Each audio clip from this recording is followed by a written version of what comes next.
ನಾಳೆ ಡೆಲ್ಲಿಯಲ್ಲಿ ಬೃಹತ್ ವೋಟ್ ಚೋರಿಯ ವಿರುದ್ಧವಾಗಿ ಪ್ರತಿಭಟನೆಯನ್ನು ಹಮ್ಮಿಕೊಂಡಿದ್ದೀವಿ.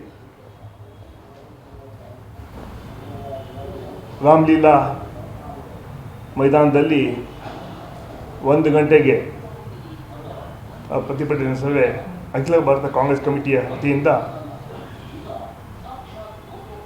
ಆಯೋಜನೆ ಮಾಡಲಾಗಿದೆ. ಈ ಪ್ರತಿಭಟನೆಗೆ ರಾಜ್ಯದಿಂದ ಕನಿಷ್ಠ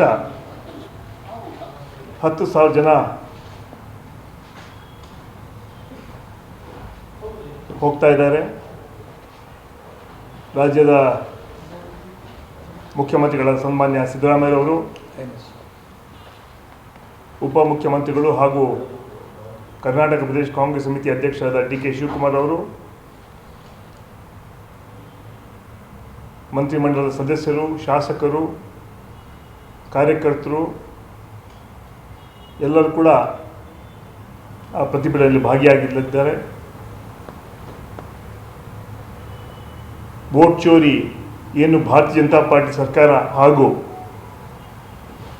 election commission of India vote ಚೋರಿ ಎಲ್ಲ ವೋಟಿನ ಡಕಾಯಿತಿ ಮಾಡಿದ್ದಾರೆ.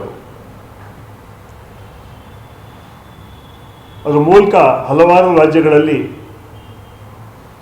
ಜನ ಆದೇಶದ ವಿರುದ್ಧ ವೋಟ್ ಚೋರಿ ಮೂಲಕ, ವೋಟಿನ ಡಕಾಯಿತಿ ಮೂಲಕ ಗೆದ್ದಿದ್ದಾರೆ.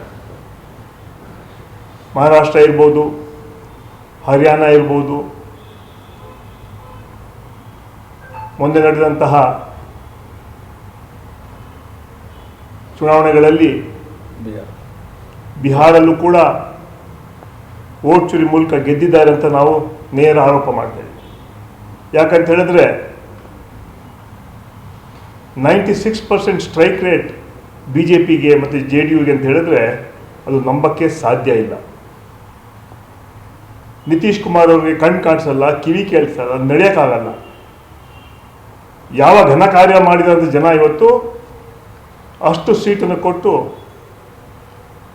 ಗೆಲ್ಲಿಸಿದ್ದಾರೆ ಅಂತ ಇವತ್ತು ಕೂಡ ಅವರ ಪಕ್ಷದವ್ರಿಗೆ ನಂಬಕ್ಕಾಗ್ತಾ ಇಲ್ಲ.